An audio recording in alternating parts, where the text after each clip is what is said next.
بسم اللہ الرحمن الرحیم والحمد للہ رب العالمین والصلاة والسلام علی سید المرسلین وعلی آلہ وصحبہ اجمعین، اما بعد۔ محترم ناظرین کرام، احکام دین کا پروگرام پیش خدمت ہے۔ آپ کے سوالات اور ہماری جانب سے ان کے جوابات حاضر ہیں۔ آئیے ہم آپ کے سوالوں کی طرف چلتے ہیں۔ سوال میں پوچھتے ہیں اور ایک اہم بات پوچھتے ہیں،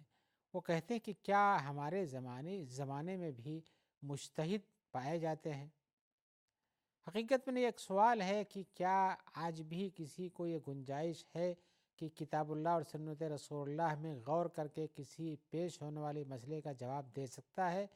اور کوئی نئی بات آ گئی ہے تو اس کا جواب ڈھونڈ کے بتا سکتا ہے کہ نہیں؟ اور یہ بھی کہ کیا جو مجتہد کی جو صفات ہیں ان صفت کے سے متصف لوگ آج بھی پائے جاتے ہیں کہ نہیں؟ اس مسئلے میں حقیقت میں بہت اختلاف ہے، جبکہ یہ ہر زمانے کی ضرورت بھی ہے۔ مسائل کھڑے ہوتے ہیں، جواب دینے کی ضرورت ہے۔ ایسا تو نہیں کہ مسائل بند ہو چکے ہیں، پہلی صدی میں جو مسائل تھے اس کے بعد کوئی نئی چیز پیدا ہی نہیں ہوئی۔ جتنی نئی چیزیں آتی ہیں ان کے ساتھ مسائل بھی کھڑے ہوتے رہتے ہیں، نئی چیزیں ایجاد ہوتی ہیں ان کے ساتھ بھی مسائل بنتے ہیں۔ تو کیا ان سوالوں کا جواب دینے کے لیے کسی آدمی کے اندر اہلیت پائی جاتی ہے کہ وہ مجتہد بن کر کے ان کا جواب دے سکے؟ یہ ہے ان کا سوال۔ جواب یہ ہے کہ اس سلسلے میں تین رائے ہیں۔ کچھ لوگوں نے تو کہا ہے کہ مجتہد کی جو صفت ہونی چاہیے کہ کون کون سی چیزیں اس کے اندر پائی جاتی ہیں تب اس کو مجتہد کہا جاتا ہے، تو وہ مجتہد ہوگا، لیکن جو صفتیں بیان کی ہیں وہ اتنی مشکل ہیں کہ اس کے ساتھ مجتہد کا پایا جانا بہت ہی مشکل ہے۔ وہ کہتے ہیں کہ مجتہد وہ انسان ہو سکتا ہے جو کہ قرآن مجید کے علوم سے واقف ہو، قرأت جانتا ہو، تفسیر جانتا ہو، رسم القرآن جانتا ہو، اسباب نزول جانتا ہو، مکی مدنی جانتا ہو، اور جو چیزیں بھی قرآن کے علوم سے متعلق سب جانتا ہو۔ ایسے ہی حدیث کے جتنے علوم ہیں ان سب سے بھی آگاہ ہو، اور وہ بھی سندیں جانتا ہو، راویوں کو جانتا ہو، کون ضعیف ہے، کون قوی ہے، کون صحیح ہے، اور اس حدیث کے بارے میں کیا گیا ہے، اس کی متن صحیح ہے، کس کی متن ضعیف ہے، اور ایسے ہی مصطلح حدیث کے جو اصول ہیں وہ حدیث کے ان سب سے آگاہی رکھتا ہو۔ اور تیسری شرط یہ ہو کہ لغت عربی کے بارے میں پوری جانکاری ہو، اس کی نئی پرانی، اور اسی طرح سے اس کے قوانین نہ ہو صرف کے سب سے آگاہ ہو۔ تو اتنی ساری شرطیں ایک ہی آدمی کیا اتنی ساری چیزوں کا پڑھنا، اس کے علوم سے آگاہ رہنا، اور جتنے نئے فنون علوم اس میں نکلتے ہیں سب کا جاننا، یہ کوئی آسان سی بات نہیں ہے۔ آدمی ویسے ہی پڑھتے 8 سال 10 سال تک تو ہلکا سا مولوی بن پاتا ہے، جائے کہ وہ اتنے سارے علوم و فنون کو حاصل کرنے کے لیے تو اچھی خاصی عمر چاہیے۔ دوسرے فریق نے کہا کہ نہیں، اتنی ساری شرطیں لگانے کی ضرورت نہیں ہے، بلکہ ضرورت کے تحت جتنی چیزوں کی معلومات اسے لازم ہے اتنا جاننا چاہیے۔ ضروری قواعد علم، تفسیر کے ضروری قواعد، حدیث کے ضروری قواعد معلومات، اور ایسے لغت کے ضروری معلومات یہ اس کے پاس ہونا چاہیے، جن کے ذریعے سے کتابوں کے اندر جا کر کے وہ حل کر سکتا ہو۔ یعنی اس کے قواعد اس کے پاس ہوں، گرامر اس کو جانتا ہو، اور بعد میں اس کی تطبیق جا کے کتابوں میں کر سکتا ہو۔ ان کا حافظ ہونا، ازبر رکھنا یہ شرط نہیں ہے۔ تو ان لوگوں کے ہاں تھوڑی آسانی ہے۔ تیسرے فریق نے کہا ہے جو درمیان کے ہیں، وہ لوگ کہتے ہیں کہ قرآن مجید کی جو آیتیں احکام کی ہیں جن کے اندر حکم پایا جاتا ہے، حکم بیان کیا گیا ہے، کچھ لوگوں نے کہا 500 آیتیں مثال کے طور پر، تو ان سب کو جانتا ہو، ضرورت کے وقت وہاں تک پہنچ سکتا ہو، یاد رکھنا ضروری نہیں ہے۔ اور ایسے ہی حدیثوں کے بارے میں کہا کہ جو احکام کی حدیثیں ہیں جس میں یہ کرو یہ نہیں کرو، یہ حلال ہے یہ حرام ہے، یہ جائز ہے ناجائز ہے، گویا کہ اس کام کے کرنے میں فضیلت ہے، یہ کام سنت ہے، یہ نفل ادا کرو، اور یہ ایسے کہ یہ ایمان رکھو، ان سب چیزوں کے بارے میں نہیں، حکم جن میں پایا جاتا ہے ان حدیثوں کے بارے میں جانتا ہو، یا ضرورت کے وقت ان کو ڈھونڈ کر نکال سکتا ہو، تو ایسا آدمی بھی مجتہد بن سکتا ہے۔ لغت کے بارے میں بتایا کہ لغت کے بارے میں یہ ہے کہ کوئی بہت بڑا عالم و فاضل لغت کا نہیں ہونا چاہیے، لیکن لغت کی کتابوں سے تلاش کرنا، ضرورت ان کا حل کرنا جانتا ہو۔ ایسے ہی اصول فقہ ہے، اصول حدیث ہے، اور لوگوں کے حالات اور کوائف، زمانے کے حالات اور کوائف سے، لوگوں کی ضروریات سے کہ کیا ان کو مسائل درپیش ہوتے ہیں، ان سب کی آگاہی ہو، تو وہ اجتہاد کی صفت کا حامل بن سکتا ہے۔ تو یہ صفات ہم نے جو بیان کی ہیں، اس کے بعد ایک سوال پیدا ہوا، کیا ایسی صفات کے حامل لوگ کس درجے کے پائے جاتے ہیں؟ تو جواب تو یہ دینا پڑا کہ پہلی شرط جو لوگوں نے رکھی ہے کہ سارے علوم قرآن، سارے علوم حدیث، سارے علوم لغت، سارے قواعد سب کچھ جانتا ہو اور لوگوں کے حالات سے بھرپور واقف ہو، ایسا انسان تو ملنا شاید مشکل ہو۔ اس لیے پہلے درجے کے لوگوں نے جو طلب کیا ہے، اس زمانے میں ایسے مجتہد کا وجود نہیں بتایا جا سکتا ہے۔ اور جو لوگ دوسرے درجے میں مانتے ہیں کہ اس کے پاس ضروری علوم و فنون ہیں جن کے ذریعے سے وہ ڈھونڈ کر کے نکال سکتا ہے، ایسے لوگ افراد پائے جاتے ہیں۔ اور تیسرے درجے میں جن لوگوں نے کہا کہ بھائی ساری چیزوں کا یاد کرنا نہیں، لیکن جہاں اس کو احکام شریعت معلوم کرنا ہو، قرآن مجید سے، حدیث سے، لغت کی ضروری چیزیں ہوں، ان کے بارے میں معلومات ہو، گرچہ کہ ان کا حافظ کامل نہ ہو تو ایسا کر سکتا ہے، یعنی درمیانی ہو، نہ تو وہ بھی طالب علمی کے درجے میں ہو، اور اس لیے کہ طالب علمی کے درجے میں تو انسان ان ساری چیزوں کو حاصل کرتا ہے جن کے ذریعے سے ان علوم و فنون تک پہنچ سکتا ہے، اور نہ اس عمر کو پہنچ چکا ہو علم و فضل کے کہ اتنے درجے کو کہ سب کچھ ازبر کیے ہوئے ہو، بلکہ درمیان میں ہو۔ اس درجے کے انسان کا وجود یہ بھی ممکن ہے۔ لہذا اب اس زمانے میں جن لوگوں نے، آج بھی آپ سنیں گے کہ مجتہد نہیں پائے جاتے، مجتہد صرف 4 ہیں، ان کے علاوہ کوئی مجتہد نہیں ہے، یا اجتہاد کا دروازہ بند ہو چکا ہے، اب جو کتابیں لکھی گئی ہیں انہیں پر بھروسہ کر کے کام کرنا چاہیے، دوسری اجتہاد، لیکن ان پہ بھروسہ کرنے کے لیے بھی کہتے ہیں کہ انہی کتابوں کے درمیان سے مسائل کو نکال کر کے یا سمجھ کر کے یا ان پر فٹ کر کے ان سے استنباط کر کے جواب دینا چاہیے۔ اگر انسان کوئی ایسا کر سکتا ہے، کوئی عالم فاضل ہے کہ اپنے مذہب کے مسائل کی کتابوں سے جواب نکال سکتا ہے، تو ہمارے خیال سے ڈائریکٹ کتاب و سنت کے اندر بھی جا کر کے نکال سکتا ہے۔ لہذا آج کے زمانے میں انکار کرنا کہ ایسے لوگ نہیں پائے جاتے ہیں کہ جو ایسے مسائل کا جواب دے سکیں، یہ بات قرین قیاس اور سمجھ میں نہیں آتی ہے۔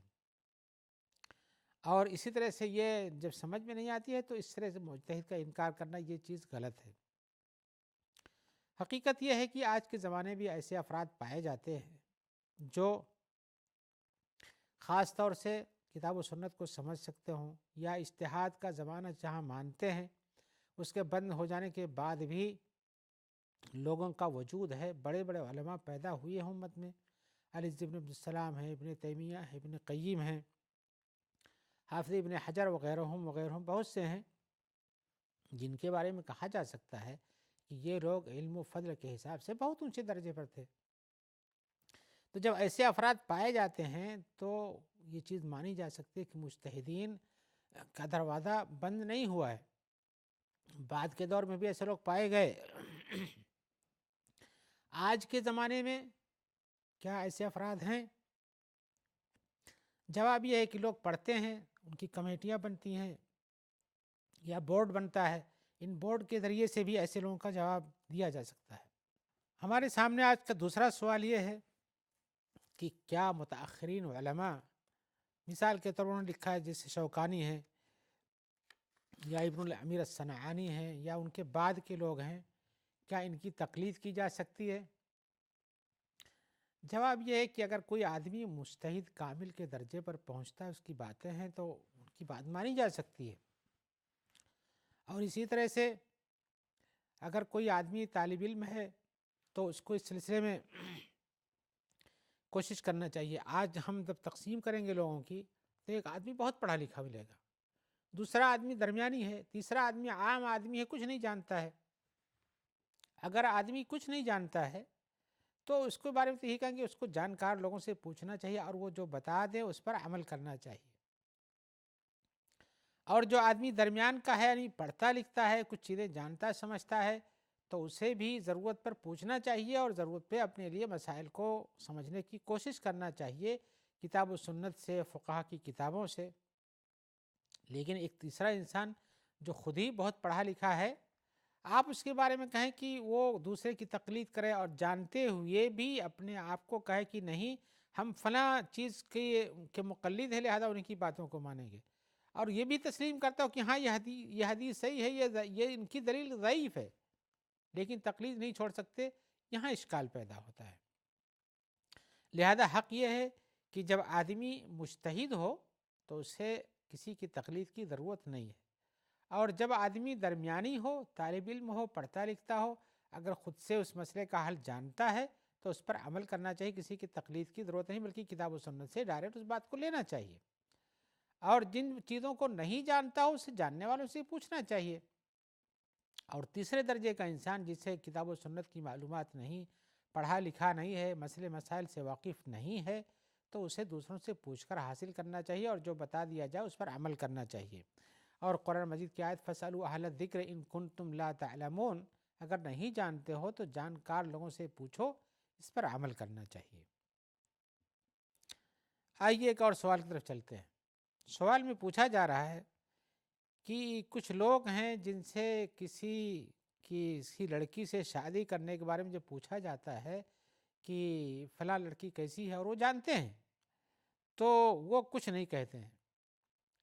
یہ سوچتے ہیں کہ یہ غیبت ہے۔ کیا ان کی یہ سمجھ درست ہے؟ کیا ان کا اس طرح سے جواب نہ دینا، جبکہ ایک آدمی مشورہ کر رہا ہے، ان سے پوچھ رہا ہے، ایسا کرنا درست ہے؟ حقیقت میں ایسے افراد ہمارے سوسائٹی میں پائے جاتے ہیں کہ جب ان سے کوئی آدمی مشورہ لیتا ہے، جبکہ حدیث میں المستشار و مؤتمن، جس سے مشورہ لیا جائے اس کو یعنی امانت داری سے جواب دینا چاہیے، تو امانت داری سے جواب نہیں دیتے ہیں، کہتے ہیں نہیں ہم کو کچھ نہیں معلوم ہے، جانتے ہوئے بھی کہتے ہیں کچھ نہیں معلوم ہے۔ تو حقیقت میں ان کا یہ جواب اس طرح سے دینا درست نہیں ہے۔ صحیح یہ ہے کہ آپ سے جب کوئی آدمی مشورتاً کوئی چیز پوچھ رہا ہے جس پہ اس کی زندگی کا انحصار ہونے والا ہے کہ اس کے ساتھ زندگی گزارنا کیسا ہے یا کیسی ہے، تو آپ کو صحیح جواب دینا چاہیے اگر جانتے ہیں۔ اس لیے کہ مومن انسان جب آپ سے مشورہ پوچھتا ہے تو آپ کو بھی امانت داری سے جواب دینا چاہیے۔ زندگی کے کچھ مسائل ایسے ہیں جس میں انسان یہ سوچے کہ یہاں غیبت ہو جاتی ہے بتانے سے۔ غیبت یہ ہے کہ کسی انسان کا عیب بیان کر دیجئے، کہ آپ سے کوئی پوچھے یا نہ پوچھے تو بھی کہیے فلاں کے اندر یہ عیب پایا جاتا ہے، اس عیب کو بیان کیجئے، اس کو غیبت کہتے ہیں۔ لیکن کچھ مسائل زندگی میں ایسے ہیں، کچھ سوالات، کچھ حالات جہاں اس طرح سے جواب دینا، حقیقت سے آگاہ کرنا، یہ غیبت کے درجے میں نہیں آتا۔ ان سے علماء نے بیان کیا ہے کہ 6 چیزیں ہیں جہاں پر حقیقت بیانی سے کام لینا غیبت نہیں ہوتا ہے۔ پہلا کیا ہے؟ کوئی آدمی مظلوم ہے اور مظلوم کے لیے آپ بتاتے ہیں کہ بھائی آپ فلاں آدمی ظالم ہے، اور مظلوم بتاتا ہے کہ فلاں آدمی ظالم ہے، تو اس مظلوم کا یہ بتانا یہ غیبت نہیں ہے، بلکہ یہ اپنے حقوق کی تلاش ہے، شاید کوئی اس کی مدد کر دے۔ اور دوسرا آدمی وہ ہے جو لوگوں کو چیزوں سے بتاتا ہے کہ بھائی فلاں کی چیز، فلاں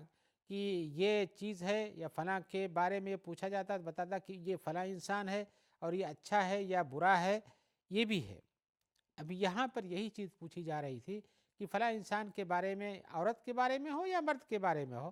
کیسا ہے، اس سے شادی کرنی ہے، تو آپ حقیقت بیانی سے کام لیجیے کہ آپ سے مشورہ کر رہا ہے جس میں آپ کو دیانتداری سے کام کرنا چاہیے۔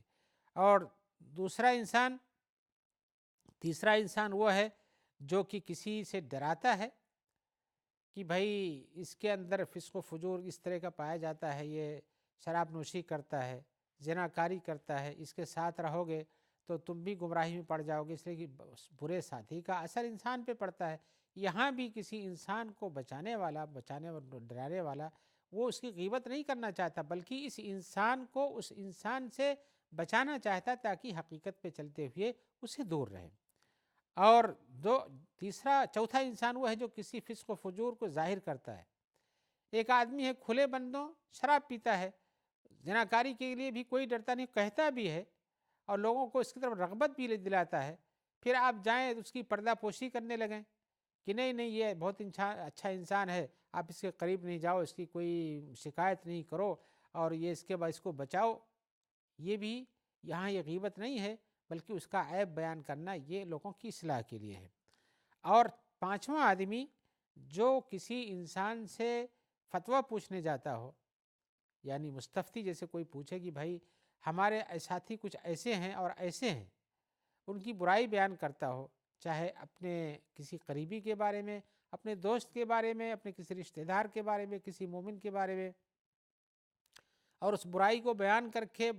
سوچنا چاہتا ہوں کہ یہ کیسی ہے، کس درجے کی، خود بھی بچنے کے لیے اس کو بچانے کے لیے بھی، دوسروں کے بچانے کے لیے بھی، یہاں بھی وہ غیبت میں شامل نہیں ہے، بلکہ وہ خیر کی طلب کے لیے کرتا ہے۔ اور ایسے ہی اگر کوئی انسان کسی انسان کی برائی کو یا کسی بھی برائی کو مٹانا چاہتا ہے اور لوگوں سے اس کی معلومات چاہتا ہے، کہیں کوئی برا انسان ہے، اس کو کوئی پکڑنے آیا ہوا ہے اور اس کو بچانے کی کوشش میں کچھ نہیں کرتا، کہتا نہیں نہیں بہت اچھا ہے،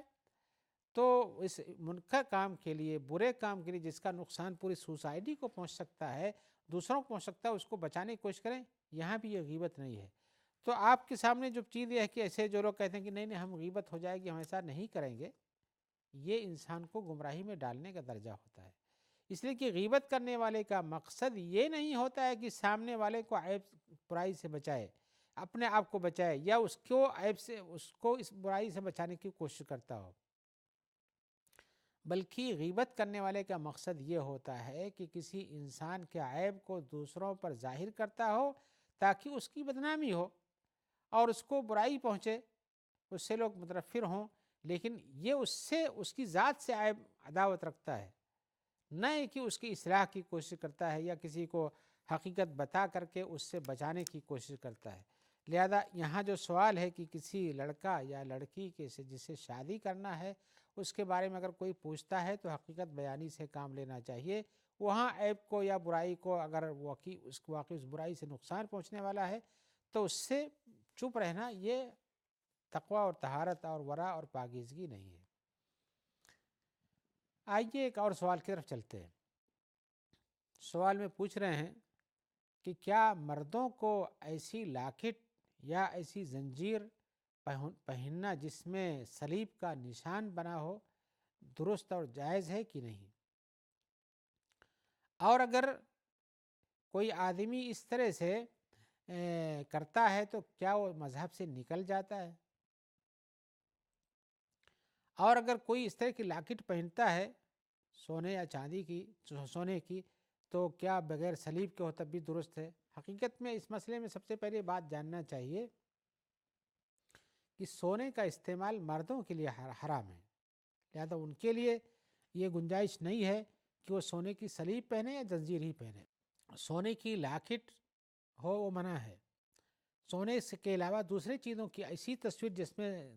وہ صلیب کا نشان بنا ہو، کراس کا نشان بنا ہوا ہو، اس کو مردوں کے لیے یا عورتوں کے لیے سب کے لیے ناجائز ہے۔ اس سلسلے میں رسول اللہ صلی اللہ علیہ وسلم نے کہا کہ کوئی صلیب کا نشان پاؤ تو اس کو مٹا دیا کرو۔ حضرت عائشہ نے طواف کرتے ہوئے ایک عورت کو دیکھا کہ اس کے کپڑے پر صلیب کے نشان بنے ہوئے تھے، تو انہوں نے روکا کہ یہ چیز اس کو ہٹا دو، اس کو تو اللہ کے رسول صلی اللہ علیہ وسلم منع فرماتے تھے۔ تو ایسی چیز کا استعمال کرنا غلط ہے۔ یہ قاعدہ یہ ہے کہ اگر کوئی آدمی بغیر جانے ہوئے نادانی میں ایسا پہن لیا ہے تو اس کو کافر نہیں کہہ سکتے، لیکن جانکاری کے بعد بھی ایسا استعمال کرے، اصرار کرے اس گناہ پر، تو ایک اسلام سے نکل سکتا ہے۔ لہذا اس قسم کی چیزیں جو شریعت کے اندر منع ہے ان کا استعمال کرنا، خاص طور سے وہ چیزیں دوسرے مذہب، دوسرے قوم، دوسرے دین سے مشابہ رکھتے ہیں، اس سے ممانعت کی گئی، اس سے بچنا چاہیے۔ اور اگر کوئی اصرار کر کے ویسا کرتا ہے تو دین سے نکل بھی سکتا ہے۔ آئیے ہم اس سوال کے مختصر جواب کے بعد آپ سے اجازت چاہتے ہیں، اس امید کے ساتھ کہ انشاءاللہ جلد ہی ملاقات ہوگی جس میں ہم ایسے مسائل کی مزید تفصیل کر سکتے ہیں جس سے پتہ چلے گا کہ ہمیں اپنی شریعت کے اندر اس چیز کا حکم دیا گیا کہ کیا استعمال کریں اور کیا نہ استعمال کریں، اور کس طرح سے اپنی زندگی کو ایک مومنانہ زندگی بنائیں۔ اللہ تعالی ہمیں اس کی توفیق دے، اور اسی طرح سے ہم دعا گواہ ہیں کہ آج اس پروگرام کو آپ تک جو لوگ پہنچا رہے ہیں ان سب کو اللہ تعالی اپنی عافیت میں رکھے، اور جو لوگ دیکھ رہے ہیں ان سب کو بھی اس سے اچھے کاموں کے عمل کرنے کی توفیق عطا فرمائے۔ السلام علیکم ورحمۃ اللہ وبرکاتہ۔